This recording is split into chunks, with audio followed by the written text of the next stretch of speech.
This is macOS Ken. Morgan Stanley's pleased with App Store revenue. iPhone had a record year in Europe, according to Omdia. And a China problem too big to really think about. It is Wednesday, the 25th of February, 2026. I'm Ken Ray, and this is news from macOS Ken. Brought to you by yours truly and sponsored by Squarespace, the all-in-one platform for growing your presence online. Get 10% off your first purchase of a website or domain with offer code macOSKen at squarespace.com/macOSKen. This show is also sponsored by NordLayer, working to secure your network and block threats to your business. Where does that work begin? With $8 at nordlayer.com/macOSKen. NordLayer combines VPN, access control, and threat protection in one easy-to-use platform, starting at just $8 per user per month.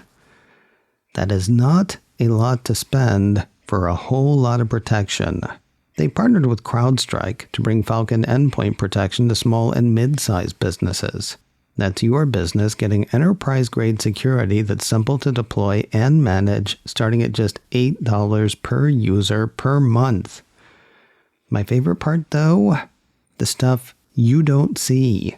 NordLayer works to keep malware and phishing attempts from ever reaching your team. If that team is big, they got special rates for 100 seats or more. If your team is small, $8 per user per month. And they do have this other special deal for macOS Ken listeners. Get up to 22% off NordLayer yearly plans plus 10% on top with offer code macOSKen-10-NordLayer at nordlayer.com/macOSKen.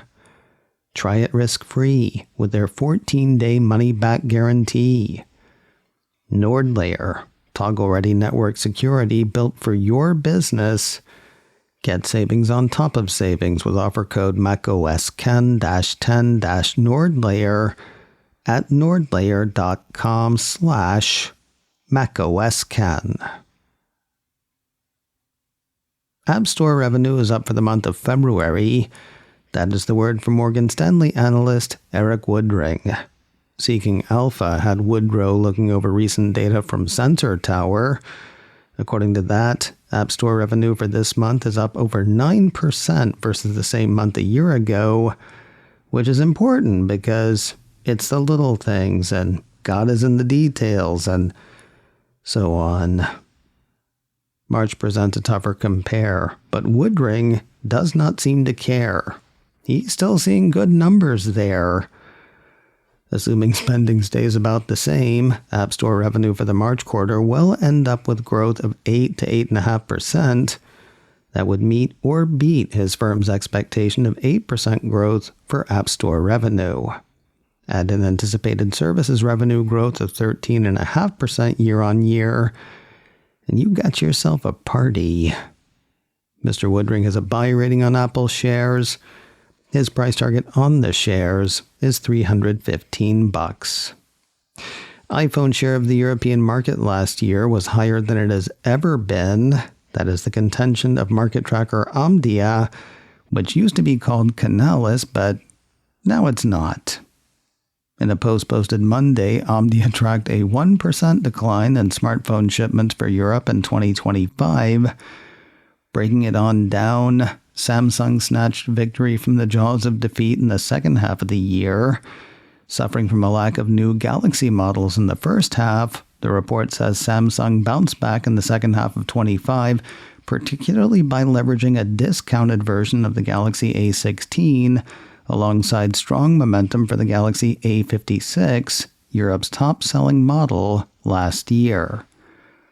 Apple grew its market share 6%. Reaching a record high 27% market share in Europe in 2025, according to Omdia.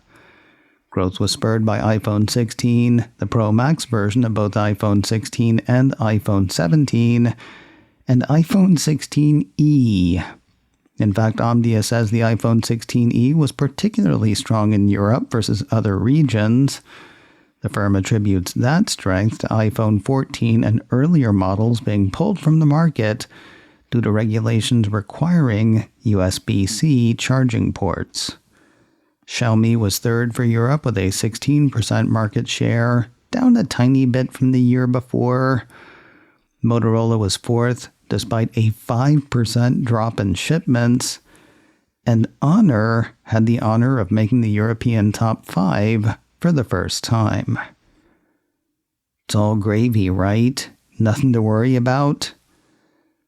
Actually, one senior analyst is quoted as saying in 2026, concerns around memory pricing have created a challenging outlook. In Europe, which made up just 10.8% of all smartphones shipped worldwide in 2025, the biggest question is which vendors are most likely to prioritize the region if hit by price increases or supply shortages. Like everyone else, the Omdia analyst expects big players like Samsung and Apple to be fine. Meanwhile, smaller players are likely to do a bit of sweating. Apple's annual shareholders meeting was held yesterday. Unsurprisingly, says a headline from Apple Insider, Apple's board gets what it wants. That included re-electing Apple's board, even Chairman Art Levinson, 75, and member Ron Sugar, 77. Apple's own guidelines say board members should push back from the table once they've turned 75, but this is apparently no time for that. Reappointing Ernst & Young LLP to be Apple's independent registered public accounting firm was on the docket, agreeing to plans for executive compensation and awarding stock as compensation to board members who are not Apple employees. And you say the board was for that one. Interesting. One thing against which shareholders voted was a China entanglement audit. The only shareholder-created proposal during the meeting, the National Center for Public Policy Research, wanted to determine how much of a risk Apple's presence in China presented to Apple shareholders. They're apparently worried about the on-again, off-again tariff turmoil between the U.S. and China, and over-reliance on China for manufacturing, even with expansion in India and Vietnam, since components still come from China. Then there's espionage, and hey, good to hear human rights showing its head. Treatment of China's Uyghur population. Apple said vote no, to which shareholders said how high, followed by wait a second, we did that wrong. Anyway, no. It's kind of a drag that Apple's shareholder vote hit the same day as a kind of nightmare story from the New York Times, highlighted by MacRumors. According to that, Apple CEO Tim Cook was among a handful of top tech executives who attended a classified CIA briefing warning that China could attack Taiwan by 2027. Held in Silicon Valley in 2023, then Commerce Secretary Gina Raimondo, then CIA Director William Burns, and then Director of National Intelligence Avril Haines presented the latest intelligence on China's military plans to Cook, as well as the CEOs of NVIDIA, AMD, and Qualcomm. It was, of course, the latest intelligence as of 2023. According to the MacRumors write-up, this was not the first meeting like that. The piece says a similar classified session was said to have been held at the White House in late 2021, but executives left skeptical because much of the intelligence had already been reported publicly. Earlier that same year, a senior U.S. military official had told Congress that the armed services believed President Xi Jinping of China wanted his army to be ready to take Taiwan by 2027. I'm sorry, so the CEOs were just like, heard it. All right. The problem for Apple, Taiwan Semiconductor Manufacturing Company, or TSMC, is based in, well, it's right there in the name. They're based in Taiwan. TSMC produces around 90% of the world's most advanced chips, according to MacRumors, including all of Apple's custom silicon for iPhone, iPad, and Mac. The piece has the New York Times citing a confidential 2022 report from the Semiconductor Industry Association. That report is said to have indicated that losing access to Taiwan's chip supply would trigger the worst economic crisis since the Great Depression, with U.S. GDP falling 11%. Meanwhile, a report from Bloomberg a couple of years ago guessed that China moving on Taiwan and the ripples that would cause would cost the global economy more than $10 trillion. Circling back to Apple's no vote on the China entanglement audit, Apple argued that the report was unnecessary since it already doles out extensive details about its international operations. Additionally, the board said the proposal was highly prescriptive and was an attempt to restrict Apple's ability to manage its own business operations. Sure, okay, possible. The cynical part of me wonders, though, whether Apple just didn't want to bother, since if China does invade Taiwan, every one of us is going to have bigger things to worry about than Apple's reliance on China. It's at times like this that I like to remember it's 5 o'clock somewhere. More news in a moment, but first a word from today's sponsor, Squarespace, the all-in-one platform for growing your presence online. Your needs are not the same as everyone else's, and your website shouldn't be either. While Squarespace can work with just about anybody, it won't work the same for everybody. I like that Squarespace gets that. Rather than telling you what your site's going to be, Squarespace asks 2 questions to begin. What is your site about, and what do you want to do with it?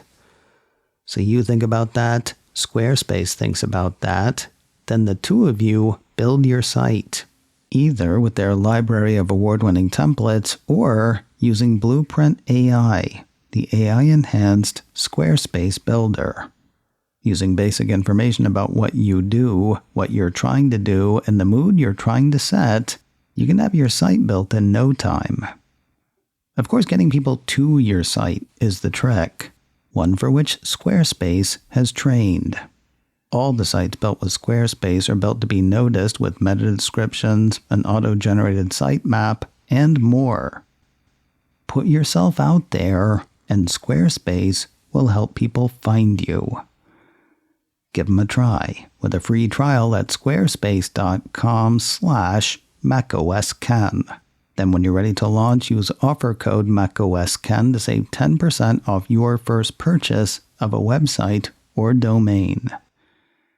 You can do so much with Squarespace. Start with a free trial at squarespace.com/macOSken. Then use offer code macOSken for 10% off your first purchase of a website or domain. Squarespace, the all-in-one platform for growing your presence online. Get started today at squarespace.com/macOSken. Are you like me? Did you figure we'd have a wealth of public betas on Tuesday following the wealth of developer betas Apple seeded on Monday? Yeah, we got about 20% of what one might have reasonably expected. Mac Rumors ran a piece Tuesday that had Apple seeding the second public beta of macOS Tahoe 26.4 to its public testing program. That was joined by the question, where the heck are the rest of the betas? I'd expect to see those today, but what do I know? I expected to see them yesterday. Or would have if I were currently in the public testing program, which I am not. That's at beta.apple.com, by the way, if you want to be part of the fun. We don't know how much it paid nor why it paid it, but Apple has both hired a guy and bought a company. Or bought a company and hired a guy. Another piece from Mac Rumors cites a regulatory filing with the European Union that says Apple has acquired Inverse.io bringing aboard the company's founder and only employee, Martin Schubert.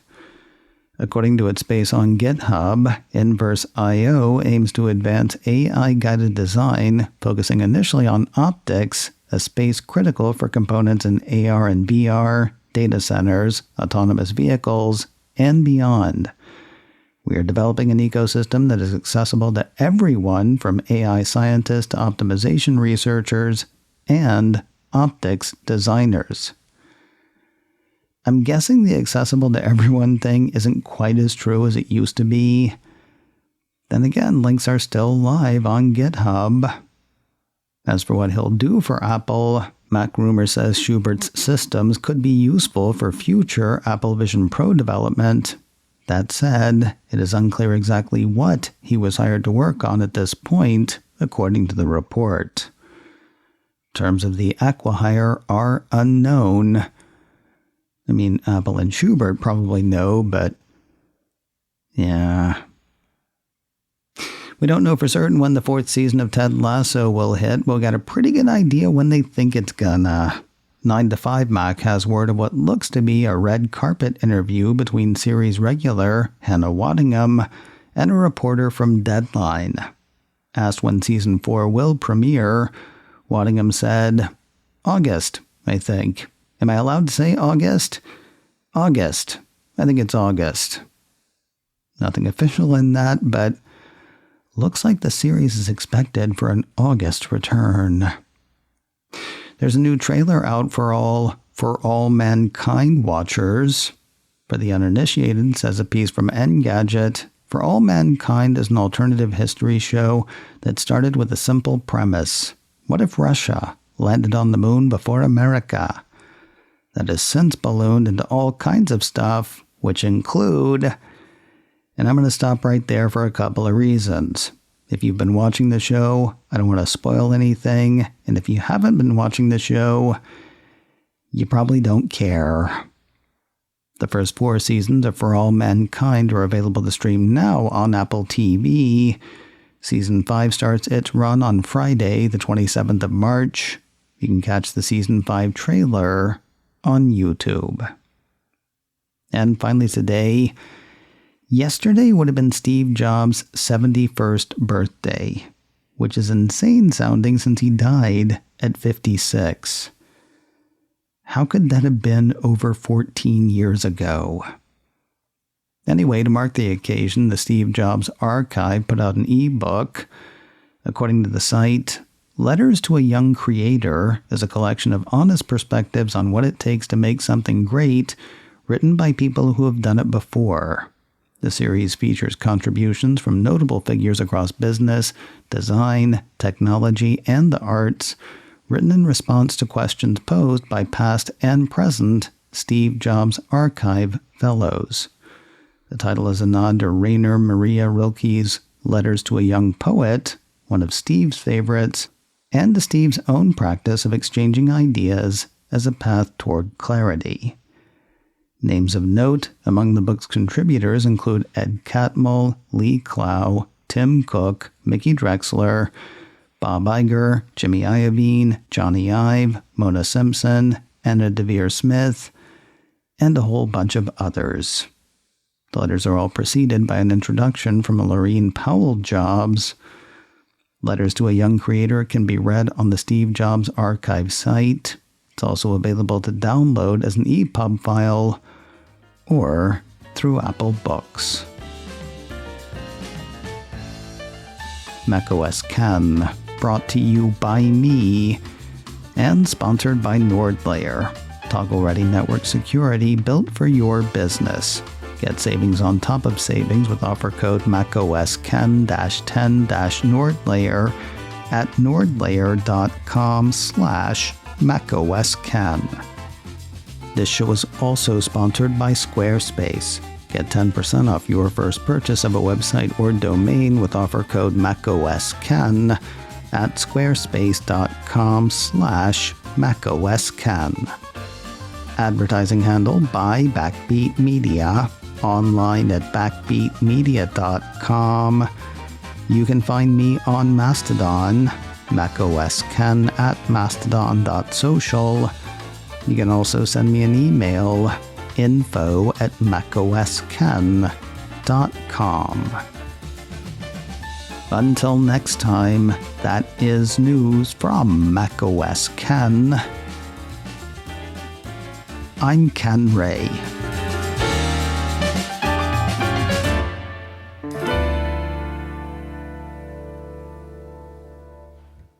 Everyone's a robot!